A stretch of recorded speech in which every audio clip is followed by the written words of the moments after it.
What if the most powerful tool you have isn't strategy, experience, or even resources, but your story? What if storytelling could unlock connection, influence decisions, and move people to act in ways data alone could never do?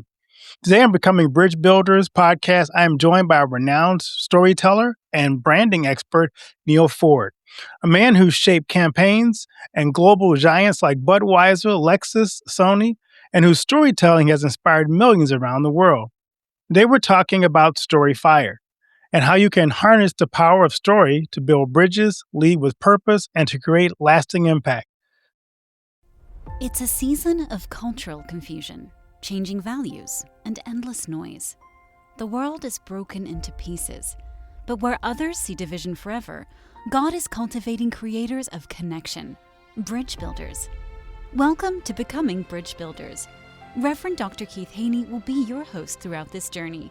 This podcast is for those who feel stirred to lead well with wisdom, courage, and radical compassion. We address culture's hardest conversations each week with biblical common sense and focused clarity. Our goal isn't just to win debates. Our goal is to stand in truth, offer radical grace, and actively build bridges of trust wherever you are.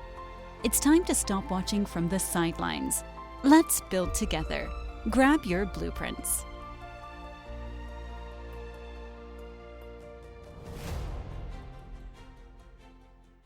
Neil, welcome to the podcast. Thank you. Thank you, Keith. I appreciate that. It's really cool to be here. And one of the most favorite things I do in my life is conversations like this, where you meet somebody who's a stranger. And then by the time the show is over, you feel like, well, there's a new friend. There you go. So, I like that too, because we could always use more friends in the world. you could have a worse ambition for the day. You could, right? Yeah. So I'm going to ask you my favorite question, Neil. What's the best piece of advice you've ever received? That when you find somebody whose talents you admire, try to figure out some way to do something together. And I don't mean go on vacation, but I mean some kind of initiative. In your career, whatever it may be, in whatever category, you're going to run into people who you respect for a variety of reasons. Some people are very articulate. Some people have a lot of energy. Some people are just very kind. They're good to be around. They restore your energy. And when you find these people, don't act as though there isn't an asset, something to gain from just being in their company. I've had bosses who, just by their presence, they lifted you up. And I've had the opposite too, where by their presence, they're sort of energy vampires. And so what I really wish I'd known in my early 20s is be on the lookout for these people who you would like to spend more time with, who you'd like to be in business with.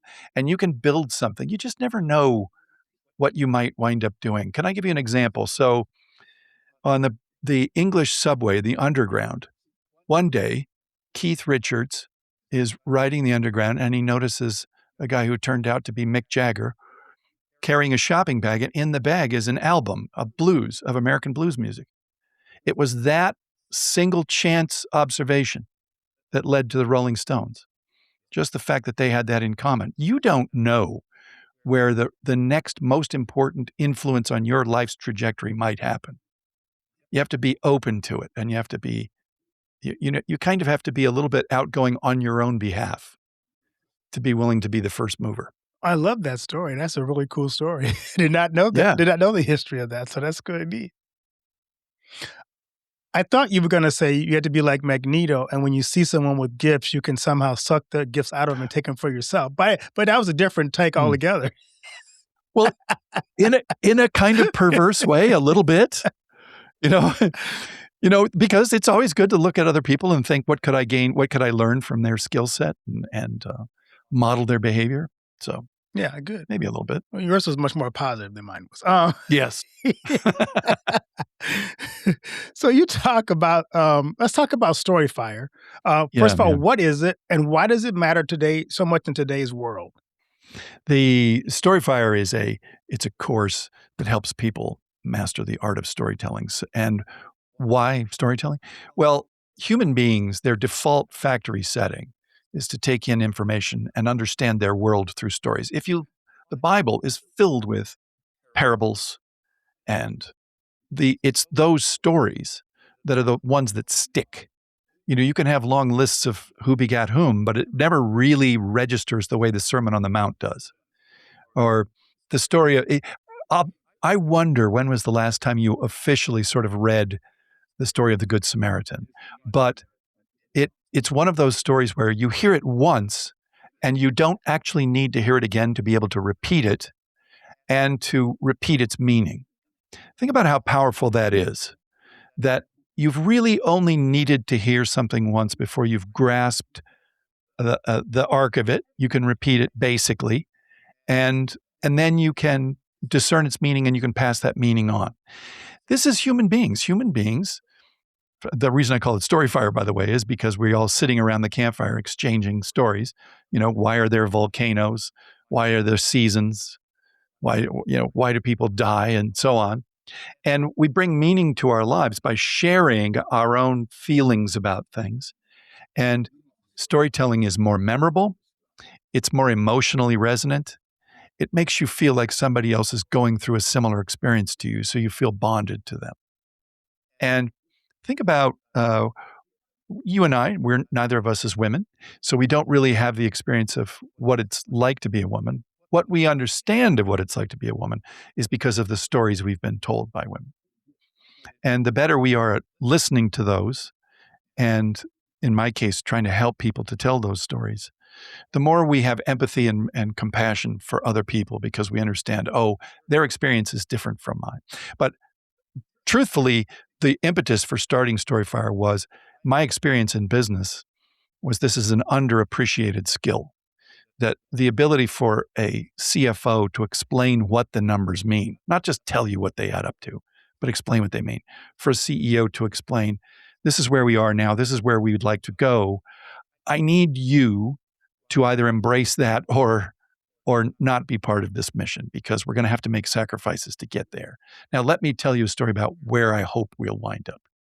When you have a picture in your mind, it's that much easier to stay on course. And once people understand what your values are as a leader, now they're inclined to be able to predict what your behavior is going to be, what your decisions would be in your absence, what things you would never do. And that's very valuable for an executive to have predictable behavior inside an organization. Two things from that, because two things stood in my mind from just listening to you talk. Number one, I run across people who tell me, well, my story is not all that important. I don't really have a story. And I'm first of all, I'd like to hear your response to people who think that their story is irrelevant or not as important as, say, the Mick Jagger's Keith Richards story. Well, yeah. Yeah. So that sort of infuriates me a little bit when somebody says that, because everybody's life experience is meaningful and they're not giving themselves enough credit as an observer of events. So one of the things I counsel people on whenever they're telling stories is never make yourself the hero of your story. To portray yourself as the hero is to be unbelievable. Because there's a quote from George Orwell. He says, "No autobiography is to be trusted unless it reveals something disgraceful, since anyone who gives a good account of themselves is probably lying, since when you look at any life from the inside, it's really just a series of defeats." And when you have a life where you are an observer, there is a worthwhile story to tell. Who inspires you? What did you see that you thought was admirable in somebody else? What small moment made you change the way you felt about something? Who do you try to imitate? What books have you read that you found changed the course of the way you think about something? A really fabulous story for all of us is, what did you change your mind about and why? And those stories I find particularly interesting and inspirational, because this is where we need, as a country, as a globe, as a species, as brothers and sisters, what we need to do with each other is understand the fastest way to persuade someone else of something is to be willing to change your own mind about something. And the reason I put it that way is everything about the way you phrase everything, your body language, the tone of your voice, and everything changes when you yourself are willing to change. Because you come at this more gently. You're not trying to force. Persuasion is not boxing. Persuasion is much more like gardening. A little bit at a time. Slow, sunlight, water, right? Right. This is how you persuade people. It's not by pummeling them into submission. You persuade them through a gradual process of mutual understanding. So when somebody says, I don't have an interesting story, no, that's not true. Tell me what inspires you. There's a story there. Also, something that I recommend that people do, which is I keep a notebook every day. I have hundreds of these things on the walls, and they will record, the little thoughts that I had for the day, the interesting things that happened to me. And you will often be able to, if you're looking for a story to tell, say in social media, or because you have to persuade a client to do something, or you want to change somebody's mind about something, it's funny how often you can go through those books and go, oh yeah, I remember that experience I had in London. There was this Greek woman who gave me a tour of the city completely unasked for. And I wouldn't have remembered that, but that I wrote it down. I shouldn't say I wouldn't have remembered it. I needed to write it down to remind myself of that. But there's another part of that infuriates me a little bit, that I don't have an interesting story, or it's, oh no, come on. You're traveling along in this journey just like anybody else. And I'm going to guess that there are probably really supremely nice things you've done for other people. And just because it didn't result in the Rolling Stones doesn't mean it wasn't a worthwhile experience. Right. I look back at jobs that I've had that I desperately disliked, that I couldn't wait to leave. And yet, Keith, those jobs are the ones that have informed most of my decisions moving ahead. You have to have these bad experiences to grow and the more I could have, if I were able to go back and relive those bad experiences, I really would have a completely different attitude about them, because I would have been able to go, oh, I'm going to learn something from this. Oh, I'm going to laugh about this years from now. I'm going to be a lot easier on somebody who repeats what I just did, because of the humility of knowing that, you're no saint or no genius either. You did the same thing. There is one thing that I think everybody would be very interesting for people, particularly now in the age of AI, which is any legitimately human experience is valuable in an age of AI slop and machines talking to each other. You've got to cling to the idea that no, your experience, because it's genuinely human, is valuable and has dignity and is worth sharing. If for no other reason, to just let other people know that you're kind of experiencing the same thing they are. Something else that hit me as you were talking, I know people who, for me, stories are powerful because I can picture the stories that are being told. There are people who don't process information that way. They can't picture it in their head. Two sides of that coin. For those people who can't give you a beautiful picture of their story, what advice do you have for them telling their story, being a storyteller? And for those who are hearing and receiving that, who can't picture it, you have any advice for their thoughts that maybe storytelling isn't as impactful for them? Because I disagree, but maybe they don't process it with pictures in their head, but those stories can still be powerful. Does that make sense? That phenomenon is new to me. I only recently heard about that. And it sort of took me by surprise, because I found it difficult to grasp. Well, if you're not picturing these things in your head, what's going on? Right, in your exactly. head? Because in the absence of the visuals, they say that radio is theater of the mind. And when you listen to a radio drama, you are populating those characters and everything with images of what's going on. You hear a voice and automatically you establish in your brain a certain height and weight and ethnicity and so on. So I can't speak with any great expertise about that particular problem, or if it's to be called a problem. What I will say is that a great storyteller does not come out of the womb that way. Chances are, like they'll say, the Welsh are particularly good storytellers, and certainly the Irish and so on. And the African continent has a magnificent tradition of oral history.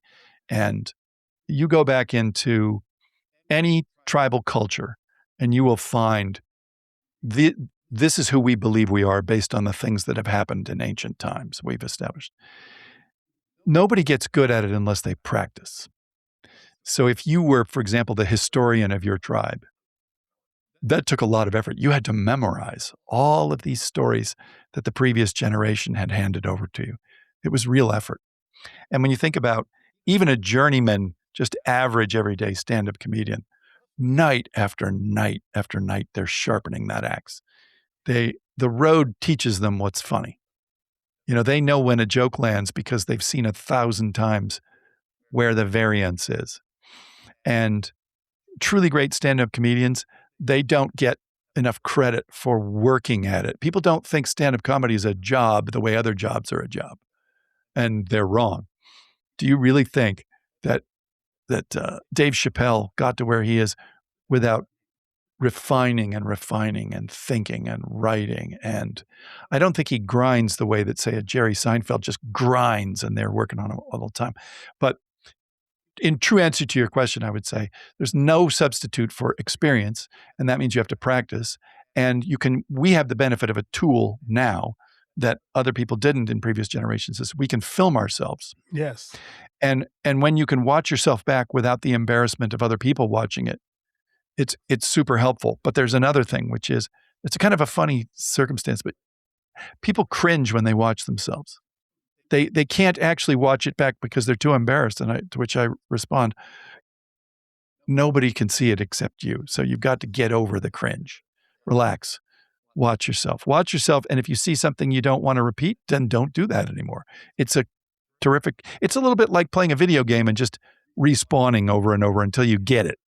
But when it comes to somebody who is thinking, well, since I don't have images in my head when I'm thinking about events, it's difficult for me to remember exactly what happened. Well, then in that case, I would recommend writing it down, that's what I do. I literally write it word for word the way I intend to tell it. And I've been doing that since the early 90s, writing word for word what I intend to tell a client or what I intend to say in a video. Because what that will do for you is it gives you very precise language that can be more colorful.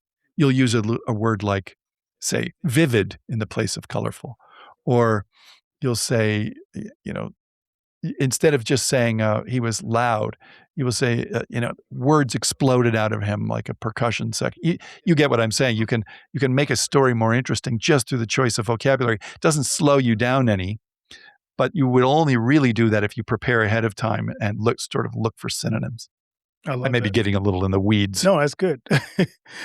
So you talked a little bit about your job. You've worked with some of the biggest brands in the world. When did you first realize that storytelling wasn't just a skill, but kind of your superpower? Yeah, that's a really great question. That's the most important question, I think, in my case. I was a copywriter in an advertising agency. I didn't start out that way. I was in the lumber business and then left that, and almost by accident wound up in advertising. Well, because it was sort of accidental, I discovered pretty quickly that I was not the most talented person in the room. And it's very disappointing to your self-image when you realize you join a baseball team and you realize, oh, I'm not going to be the starting shortstop here. There's a guy with much more talent, hits better, fields better. So scrambling around for some kind of way to compensate for my lack of great creative talent, I just tried to sell harder. And so I wouldn't just describe an idea. I would create a sense of tension and anticipation. And I would, no kidding, Keith, I would study how great orators would tell a story, like the pause that they would do at the beginning. In the UK, in front of their parliament, the two sides face off, and everybody, you better be a really brilliant speaker because you're going to take on people who are gifted. It's a murderer's row of orators with enormous private school vocabularies. So if you waltz in there and think you're going to be persuasive, saying a lot of likes and ums, you're going to be laughed out of the room. So if you study these people who are literally professionals and you study stand-up comedians, which I was doing to compensate for my lack of talent, you can create such an air of mystery and anticipation around an idea, it gets a more fair verdict. It gets an unfair advantage over better ideas. And at first, that was so that I could just stay in the game, like fouling off pitches, just trying to stay it in the plate. But then eventually, you would learn that, oh, there's more to people buying an idea than the idea. They have to like you. They have to want to buy the idea. If you can make them like you, you have an enormous advantage. And it turns out that was the whole reason for advertising to begin with, creating an irrational brand preference based not on the product's attributes, but on the brand's magnetism and its personality and its pull. And in fact, a really good idea, whether it's Toyota or Goodyear or Kraft Foods or Target as a store, a really good idea is to try to make sure that you are likable, that people enjoy your company. They feel good when they walk in the store or when they see the brand on their clothes. And to do that, you have to talk about uplifting things. So much of advertising is just blunt force drama. It's buy this product because it's on sale for a limited time, hurry in, all of that trigger language, Yeah. limited supply. Or they'll just say 30% more absorbent or 20% better mileage. They'll use statistics like this, not realizing that this is not really how people make decisions. People make decisions emotionally. And that comes from our history with one another as a species. As fellow human beings, you had to gauge whether you can trust somebody. And it was easier to do it off of your intuition than off of listing the attributes. Something about that guy doesn't seem right. I don't trust that guy. That woman, I don't like the way she treats people that she has a hand over. The typical date test is, especially for women, is they observe how their date behaves with the waiter or the waitress. Because they want to see, when the person can't punch back, how are they with them? And this is how it is with brands. You have to establish, I'm interested in you, the customer. I want to help you. Let's make the story about you and how I fit into your life. And the chairman of Procter and Gamble this guy used to have this phrase. He would say, of the ads that we would do for him, he would say, I want you to write me a love letter to my customers. Mm. And why that is really quite so brilliant is that when you communicate that to the creative people, they understand perfectly what's off the table and what's on the table now. What's off the table is that the ad is about us. It's not about us, it's about you. I want you, the person who buys this product, to feel seen and appreciated. And I want you to feel like I'm there to solve a problem for you. I'm not here to be more of a problem for you. And I'm not here to take your money except to pay for this product, which I think you're going to want to keep using. So I turned this corner of understanding, the game we play in the marketplace is the same game we're playing inside the building. You've got to be likable. You have to make them want to buy from you before they even hear the idea. You have to make the meeting so much fun that if they say no, they feel like they owe you one. And on top of that, there are magical ways to make an idea come to life. And it's usually paradoxical with a story about something else. And again, to go back to like the parables are so useful because they're not about you, but they're about somebody very much like you. And so you get the ability not to feel like you're to blame for some bad behavior, but you're close enough in proximity to go, well, I won't do that. Exactly. or I will do this example. Science fiction is a little bit like that. When you think about why science fiction is so effective, is it's kind of about what's happening now, but it's once removed so you don't take sides. And Star Trek used to be really good at bringing up social issues in a way that where, they wouldn't let it go on in a sitcom. Right. Which is why I loved it. Yeah, me too. It's funny you mentioned that because I was just thinking about, as you were talking, my most recent purchase of a new car. And I got rid of one brand and moved to actually the brand that kind of matches your name, Ford. Oh, I've okay. always loved Fords, but I was driving for the last couple of years a Toyota. But I really wanted to get back to my favorite brand because I lived in Detroit for a while, so I Ah, came to appreciate it. And I remember getting in both cars. They're both very fine cars, but the Ford made me feel a certain way, oh, and it brought up certain memories that the other brand didn't. And it was like, I don't know if it's true or not, but it's like they had these little touches that they added to this new car that really kind of said, "This is made for me." So it's kinda hmm. like you talk about, it was like a love letter to me. It's like, "Come back. Come back home." Ah. Well, Ford does have a reputation for being very creative about their features and that I particularly like their color choices. But I'm also quite a partisan for Toyota. I did advertising for Toyota Yeah, for I years, and people are not, they I don't think they're fully aware of how much of the Toyota lineup is actually built here. All their trucks are built here, Yeah. down in San Antone, and some of them in Indiana, and they've got factories just all over the place. They've got them in Kentucky, Indiana, um, Illinois, Texas, and they've got parts plants just everywhere. And as I would tour those factories, the thing that really I found persuasive about the brand was how much the people that worked in the factories believed in it. It was really impressive how almost religious they were about the quality of the products and how they were how they believed in each other. And all of the best dealers were ferociously good to their staffs. The dealers understood that we're on the direct, because a car company doesn't sell cars directly to the Right. public. Uh, it sells to its dealer network. And so the dealers are the ones that are really establishing how you feel about a brand on a street level. And the best I ever saw were the ones that completely absorbed the values of the manufacturer and tried never to betray. In the case of Toyota, it was trust was the word. You can never violate people's trust because you do it once, they will never return. That's so true. Yeah. Don't sell somebody one car, sell them That's 11 exactly cars. summer legacy, right? Yeah. So, I often your storytelling really highlights, I think, human kindness, which I think is so important in today's culture. Why do those simple, real moments resonate so deeply with people, this idea of kindness?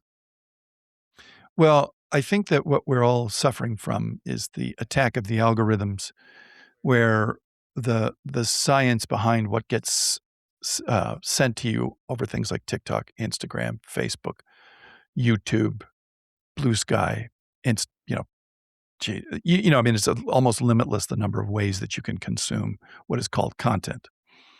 The algorithms don't really care about what it is. They're just looking for engagement.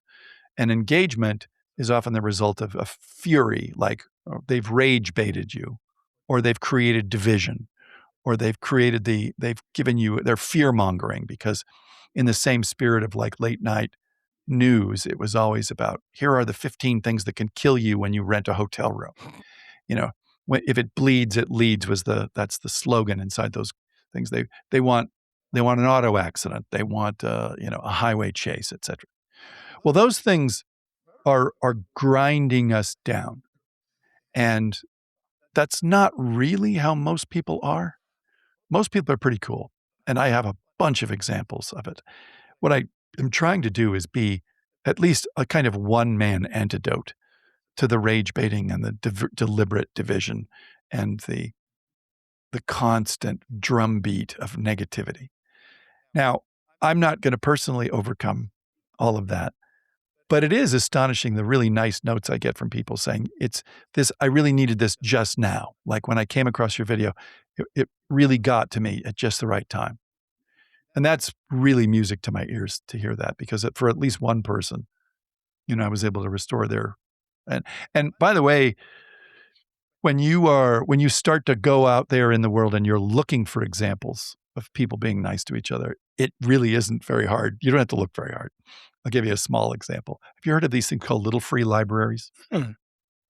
Okay, so a little free library is just it resembles a kind of very large post box on a street. And somebody has decided to build this thing with a clear door, and you can just open it up and take a book and leave a book. And these things survive miraculously with very little molestation in neighborhoods, and people will walk their dogs and then they'll find a mystery that they haven't read, and they'll say, well, now I know where to bring all the old books that I already have read. And so there is this whole community of people all across the country that they don't just leave, little free libraries. They do a beautiful job. They'll make them look like little fire stations or a little whale or something like that. And when you see that, I would not have normally taken much notice of it. But when I started to look at it, I went, oh, this is a really good example of somebody putting a lot of energy into something that they don't get paid for, that no one will ever know their name. No, they don't put their names on it. And it's just a gesture to say, you know what? We're all human beings. We're in this together. I'm not here to make your day harder. I'm here to make it better. And I'll give you another example from my own personal life. I love telling this story. Marcus and I, a friend of mine, Marcus was an improv actor. And we were at LAX and we were flying United. United has a hub in Chicago as well as a hub in Los Angeles. So if you've got a weather event in Chicago, which does happen, it often will result in cancellations and delayed flights in Los Angeles. Now, we've got a beautiful sunny day outside on the streets of LA, and people cannot believe the number of flights that are delayed and or canceled. They don't connect. Bro, it's not like this everywhere. Okay. Right. So the LAX gate, where we're all checking our bags, it's a long line and everybody's furious. It's a simmering zoo. And the poor two gals behind the counter, they're suffering the abuse of people that think they have some kind of switch they can flick and everything's going to be fine. It's all up to them. So they're the ones that are taking all this abuse. Well, Marcus and I got up, we were next in line, and the couple in front of us were just awful. I described them as swamp donkeys. They were just a couple of insufferable, entitled divas, and they were taking it out on these service people. Well, we get up to the front, and the woman who's just about to ask us for our bags, she's got the 1,000-yard stare, Army veteran. And Marcus, without waiting for her to say anything, he goes, oh man, those two are in big trouble. And she goes, what? And he says, Bjarki saw the whole thing, and all the trolls know each other, and he's going to tell them what happened. And wow, are they going to get it? And I'll tell you something else. And he pulls a bag of M&Ms out of his pocket, and he goes, if you feed him before the sun goes down, it will be double bad. Okay, now the woman standing in front of him has taken this in a kind of confused she look? hasn't fully absorbed it yet. She doesn't know what to make of it. She's a little stunned, but the woman to her left has heard the whole thing, and she says, can we feed him now? So they take the M&Ms, they take the troll, they put it behind the counter, and they tore it open and they put a couple of M&Ms in front of Bjarki, the revenge troll. Now, here's what I love about this. So I don't think Marcus intended to do anything except just sort of shake the Etch-a-Sketch. He was just trying to wipe the whiteboard clean of all of the abuse that she'd taken before. And I don't know that he knew what he was doing in that score, but I saw it with my own eyes. She was transformed immediately from somebody who couldn't take another human being and all their abuse to, oh, not everybody's a terrible person. And I now have an escape valve for every time somebody's mean to me. I'm going to put another M&M in front of them, and my friend Janet's going to know exactly what I'm doing. So we're kind of now, Marcus is sort of on their team now. Now, here's what happened. I didn't realize that the women behind the counter, you see them again, because after they check everybody's bags, they go up to the gate, and now they're the gate agents. Oh, guess who got an upgrade? Marcus got an upgrade to first class. And the thing is that, people don't understand how much discretion most service people have. They can give you the free cream in the coffee. They don't have to upsell you. And then maybe you just happen to get a muffin with your coffee if you're extra nice. Or, absolutely, I'll refill that for free. When you are nice to people and you make a point of it, even if you don't get anything in return, you don't know. That might have been the thing in their day that kept them going. That might have been the one thing they needed in order not to be mean to somebody else. Imagine a scenario of road rage. Okay, somebody is so furious with somebody honking at them, they literally get out of the car and then they use a baseball bat to knock the mirror off or something like that. Let's just look at that for a second. What? How do you really think it was the horn that set them off? Or was it a chain of events before that that made them, this was the last straw? Now imagine, instead of that road rage incident, just before that person who had all this accumulated tinder that was going to light up into a fire, suppose you'd got to that person and done something nice to them. They're not going to have that road rage incident. There's going to be no baseball bat. There's going to be nobody's going to do any jail time because you let the air out of the balloon. And I'm trying as much as possible to make a habit of being the best part of a service person's day, so I can pull that grit and grime off of them a little bit. So I have a bunch of these now that I carry around with me. That's so cool. Bjarky. That reminds me of the movie with Samuel L. Jackson in it. I think he was in a car and got lost. He was having a really, really bad What was that day. called? I can't remember the name of the movie, but I remember. Yeah, but I know exactly. See, all it takes at the end of a string of those things is one more, and then you lose your mind. Yeah, then you go irrational, and nobody needs that. So I'm going to ask you some lightning round questions. This is kind of fun. All right. Give me a storyteller you admire most. Well, I got a bunch of them. So I absolutely love Garrison Keillor. I love Paul Harvey, but that's really old school. Half your audience is going to know who those people are. But I also love a guy named Joe Frank. He was a very peculiar storyteller that used to be on the radio here in Los Angeles. He had Joe Frank in the Dark was the name of his show. And then another one, Joe Frank Somewhere Out There. He was a monologuist. He would do these radio things that would last an hour. They were just fantastic, imaginative, slightly sci-fi stories. And then I absolutely love Dave Chappelle, because Chappelle doesn't do joke comedy. Chappelle takes you on these journeys of stuff that happened to him. Right. And I find those are absolutely riveting. And then Louis C.K. is quite good at that too. And they'll construct a story that leads you with a moral. But I really am a sucker for having books read to me. I love, that used to be a thing. Like Mark Twain made enormous bags of money going around and reading chapters from his books. And the same was true of Charles Dickens. They made most of their money from live performances in front of theaters, where what would happen is Charles Dickens would write serialized novels. So a chapter of the novel would show up in the Daily Telegraph. But before he would submit it for publication in the Daily Telegraph, he would do a live reading of the next chapter. And people would pay through the nose to go see those live because they just wanted to hear what happened in the story next.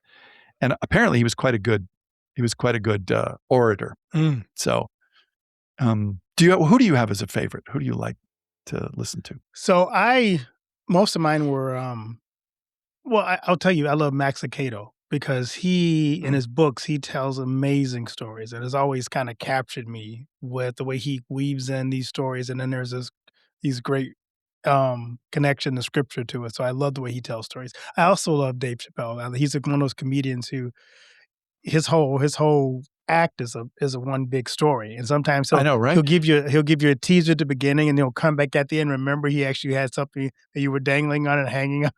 Yeah. So I love how he can do. And I think Richard Pryor was a great storyteller. Oh, see, now Pryor was the original. Yeah.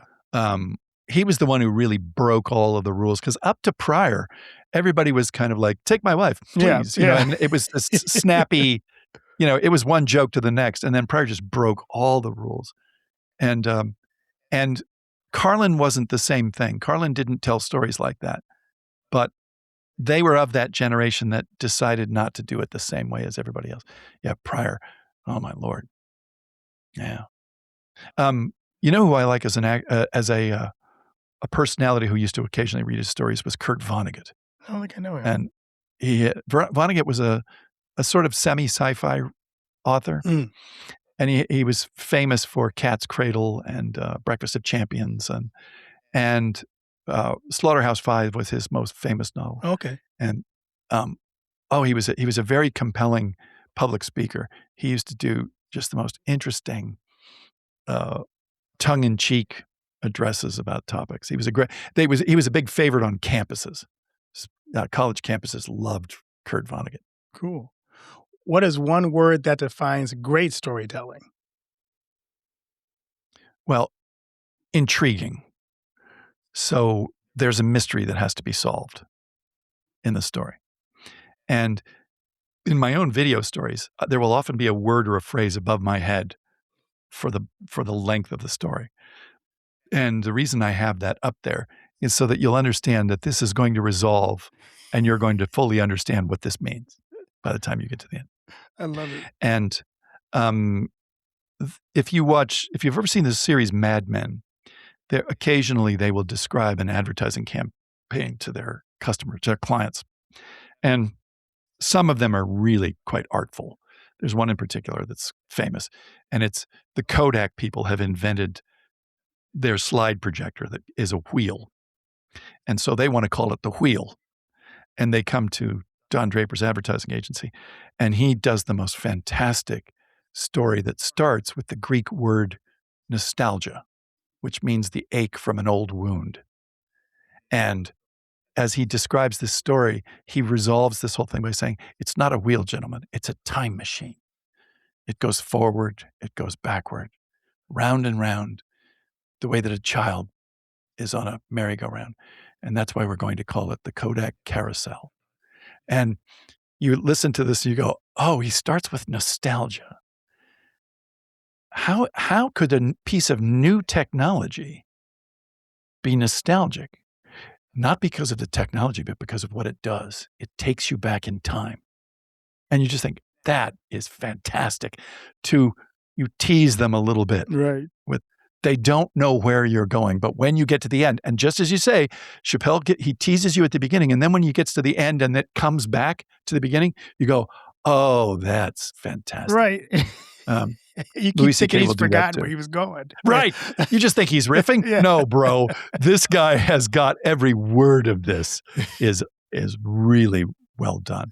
He is legitimately a genius at it. Yeah. And Patton Oswalt is another stand-up comedian who every word has been worked out. It all appears so spontaneous, like he's just making it up there. No, that's the skill. They make it look like they're just making it up. Every word has been sanded and cut to size and placed in there. So, Neil, may I ask you my other favorite question? What do you want your legacy to be? That I really do want that I was an evangelist for kindness. That what I left anybody who came into contact me with is there is more return on investment to being nice to people than there is in celebrating cruelty and participating in a culture that is self-interested. The old phrase is, if you want to go fast, go by yourself, but if you want to go far, go with everyone else. And that's what I'd like to encourage people to do is I have a kind of thing that I preach in the Storyfire course, which is life gets so much easier when people like you. But for people to like you, you have to be likable.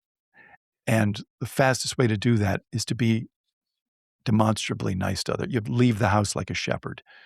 Be a ladder, be a lamp, be a lifeboat. Don't be a fountain, not a drain. Yeah. So that's what I'd like my legacy to be, is to spread that message to as many ears and eyes as I can.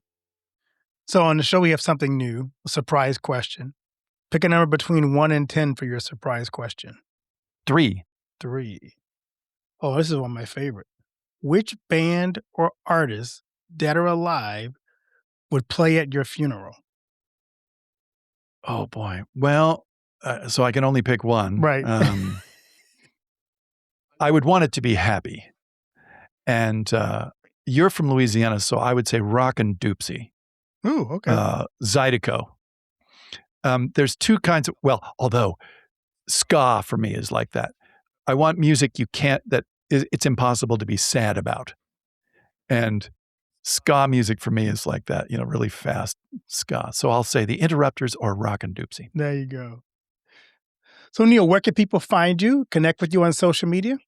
Yeah, I'm pretty easy to find because of this. I spell my name weird. So if you can just spell it right, I'm the only one you'll find. It's Nealfoard. So Ford is spelled Foard. If they just Google me, they'll find me. And I'm on YouTube, I'm on Instagram, I'm on TikTok, I'm on LinkedIn. They just spell it right. Also, if they're interested in Storyfire, you can find that at www.storyfire.net. But you'll find me at Storyfire just if you could just spell my name right and then put me into a search engine. There you go. So, well, Neil, thank you for sharing your insights, your passion, and your gift of storytelling with us today. It was an enjoyable conversation. To our listeners, thank if you, this Keith. episode sparked something in you, here's what you can do. Subscribe to Becoming Bridge Builders podcast. Leave us a review to help others discover this conversation. Share this episode with someone who needs to be reminded of the power of their story. And here's your challenge. This week, tell a story that builds a bridge between you and someone else. Because stories don't just connect us, they change us. Until next time, keep building bridges and keep telling stories that matter. Neil, thanks so much for being a guest on the show. Thank you for having me, Keith.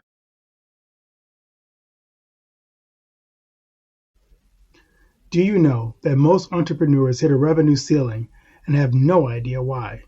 They're working harder, spending more money, running more ads, but revenue stays flat. My friend Dr. Noah St. John calls this the invisible break. He's giving our listeners a free revenue ceiling audit to help you see what's really holding you back. You'll get a free 30-day membership to NoahBot, giving you access to Dr. Noah's 30 years of experience to help you reach your next level. But hurry, because there's only 50 available this month. So if you're tired of being stuck at the same revenue level and want to finally break through, get your free revenue ceiling audit at drnoahvault.com in the affiliate link that'll be listed in the show notes.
It's a season of cultural confusion, changing values, and endless noise. The world is broken into pieces, but where others see division forever, God is cultivating creators of connection, bridge builders. Welcome to Becoming Bridge Builders. Reverend Dr. Keith Haney will be your host throughout this journey. This podcast is for those who feel stirred to lead well with wisdom, courage, and radical compassion.